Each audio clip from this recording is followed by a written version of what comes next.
السلام علیکم، تو کیسے ہیں آپ لوگ؟ تو آج ہم آپ کے لیے لے کے آئے ہیں نیو امیزنگ فیکٹس۔ تو ان فیکٹس کو جاننے کے لیے ہمارے ساتھ جڑ رہیے اور چینل کو سبسکرائب کرنا مت بھولیے گا۔ تو چلیے شروع کرتے ہیں۔ میگنن نسل کا دور اندازاً 35,000 سال قبل یورپ میں آخری ہجری دور کے آخری نسل کرو میگن کے آثار ملتے ہیں۔ یہ لمبے قد اور چوڑے چہرے کی نسل تھی۔ فرانس میں ایک پہاڑی مقام پر ان کے ڈھانچے پائے گئے ہیں، جن سے اندازہ ہوتا ہے کہ یہ نسل موجودہ انسانی نسل کی نسبت دیو ہیکل اور سخت جسم کی مالک تھی۔ نیانڈرتھل نسل کی طرح یہ بھی اپنے مردوں کی مختلف اشیاء اور کھانے پینے کی اشیاء ان کے ساتھ دفن کرتے تھے۔ آرٹ سے دلچسپی ان میں بھی بہت زیادہ تھی۔ غاروں میں تصاویر اور مجسمے بنانے کا رواج ان کے ہاں بھی تھا۔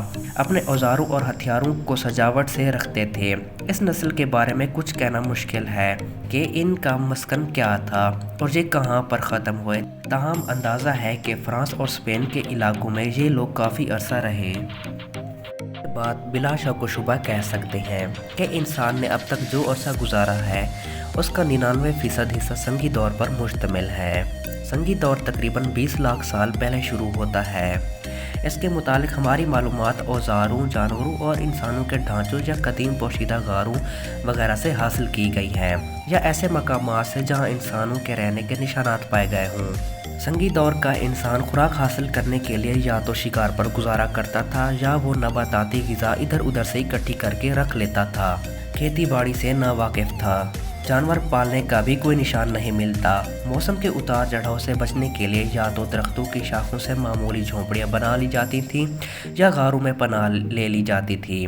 جانوروں کی کھالوں سے یا پرندوں کے پروں وغیرہ سے جسم پوشی کا کام لیا جاتا تھا۔ ضروریات کے اوزار یا حفاظت کے ہتھیار ہڈی یا پتھر سے بنائے جاتے تھے۔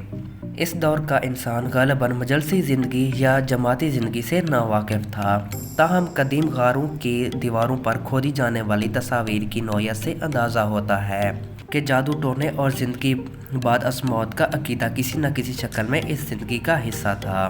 اس زمانے سے متعلقہ ملنے والے ہتھیاروں اور اوزاروں میں کلہاڑے، سوئے، کھر، چینیاں، سویاں، برچھوں اور تیروں کے پھل شامل ہیں۔ اس دور میں ایک خاص مرحلے پر خانہ بدوشی کی زندگی میں آگ جلائے جانے کے آثار بھی ملتے ہیں۔ اس سے یہ معلوم ہوا کہ اس وقت انسان آگ کے استعمال پر قابو ہو چکا تھا۔ کا باقاعدہ استعمال دودھ انسانی زندگی کی ضروریات میں ناگزیر اہمیت رکھتا ہے۔ اس کا استعمال یوں تو شروع ہی سے چلا آ رہا ہے، لیکن اس کا باقاعدہ استعمال 9000 قبل مسیح میں شروع ہوا۔ انسان نے سب سے پہلے دودھ گائے سے حاصل کرنا شروع کیا۔ یہ رواج باقاعدہ طور پر ہندوستان میں سب سے پہلے پڑا۔ بعد ازاں چین اور دوسرے ایشیائی ممالک میں بھی اس کی پیروی کی جانے لگی۔ ان علاقوں میں گائے کے علاوہ بھینس سے بھی دودھ حاصل کیا جاتا تھا، تاہم بکری سے حاصل کردہ دودھ کم اہم سمجھا جاتا تھا۔ ظروف سازی کا آغاز تقریباً 8000 سال قبل مسیح موجودہ ترکی کے علاقے اناطولیہ میں ظروف سازی کا کام شروع ہوتا ہے۔ یہ دنیا بھر میں سب سے پہلی ظروف سازی سمجھی جاتی تھی۔ اس زمانے میں ظروف سازی صرف اشیائے ضرورت کے برتن بنانے تک محدود نہ تھی، بلکہ گھروں کی سجاوٹ کے لیے بھی استعمال ہوتی تھی۔ اس مقصد کے لیے ظروف پر مختلف آرٹ کے چھوٹے چھوٹے نمونے بنائے جاتے تھے۔ ایک ایک چیز کے کئی ماڈل تیار کیے جاتے تھے اور ان پر مختلف رنگ کیے جاتے تھے۔ دنیا کا پہلا کیلنڈر مصریوں نے دنیا کا پہلا کیلنڈر بنایا۔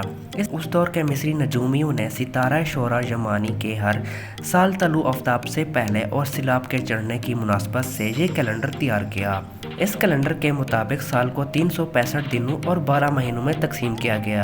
ستارہ شورا یمانی ان کے نزدیک افزائش و محبت کی دیوی سے تعبیر ہوتا تھا۔ یہ انسانی تاریخ کا پہلا کیلنڈر تھا جس میں ایک ایک دن کی تاریخ مقرر کی گئی، 30 دن کے 12 مہینے اور آخر کے 5 دن سال نو کے جشن کے لیے۔